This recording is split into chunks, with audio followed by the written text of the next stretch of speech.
as to where we are at right now when it comes to the standoff with Iran is the following. Mark, I'm a very logical person. To me, when you are engaged in wartime conduct, what you should do is you articulate goals, and then you work backwards from there, and you calibrate the means. You tailor the means to then accomplish those goals and to achieve those ends. But from my perspective, I'm not sure we've gotten a clean, clear articulation as to what exactly we are trying to accomplish since the very first day of the conflict. Literally the very first day. Khamenei taken out on February 28th, President Trump gives a briefing in Palm Beach at Mar-a-Lago and announces what we're trying to do. Since then, Mark, it's been a bit of a guessing game to be candid with you. So I'm a little confused. I presume you're a little confused because no one really knows exactly what we're doing here at this point. And this moment, I think, calls for clarity. And as you said in your opening monologue, it calls for establishing goals and then achieving those goals expeditiously. The irony of this is that a lot of the folks, the isolationists and so forth, say, oh, this is dragging on way too long. Guess what? I agree. I think you agree too. It didn't have to be this way. We could have set goals and achieved them ASAP, and I think at this point it actually still can happen. I hope it does. You know, I actually believe it will, because I believe there'll be no other way to end this than to end this. I actually believe that. And if the Iranians are going to expand this war further, I mean, they've already attacked these Arab nations, which have been shown to be feckless and cowardice. It was perfectly fine when they were attacking our bases in their countries, or the Israelis were being attacked on different fronts and who fought back.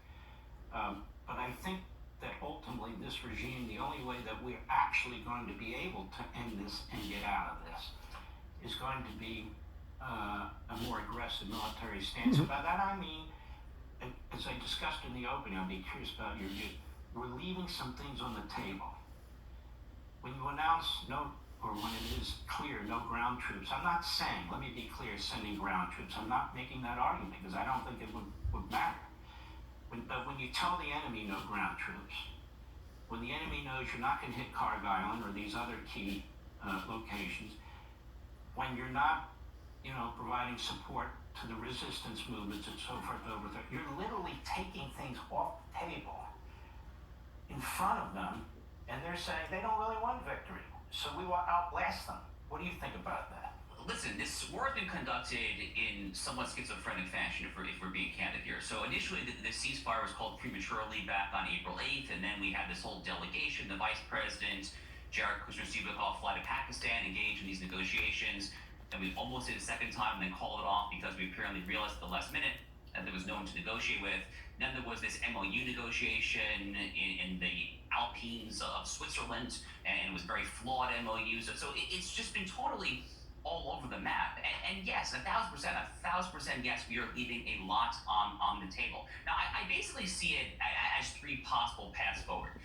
There's these negotiations right now between a deal that would purportedly open the Strait of Hormuz, but even that deal, if you read between the lines, is not much of a deal, frankly, because apparently Iran could still charge a toll, a fee on the ships, and American ships actually might be barred in general from going through even under this so-called deal. So that's, in any event, that's option one, I suppose. Option three is you really do go for the jugular. You actually truly do go for regime change, but as you correctly note, it seems like ground troops are just totally non-option here, so I don't actually know if that's feasible, frankly, with air power and naval power. It might be. I'm not entirely sure. The middle ground outcome, which is more or less where I come down, is you establish some real hard-hitting goals here, you accomplish those goals, and then you unleash your allies in the region, namely the Israelis, and then at that point, any Arab countries, I suppose perhaps the UAE, whoever wants to play the ball. Those goals could include blowing up Carg Island, South Pars Island, essentially taking their petroleum industry off of the grid, thereby reducing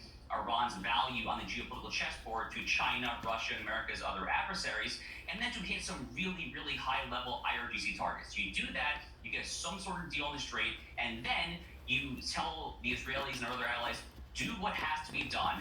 We're going to defend you, essentially, whatever you do to patrol this region, to keep the Strait free, and to contain this regime. That is the best thing I can possibly tease is some sort of offering. Not a bad thought. We'll be right back.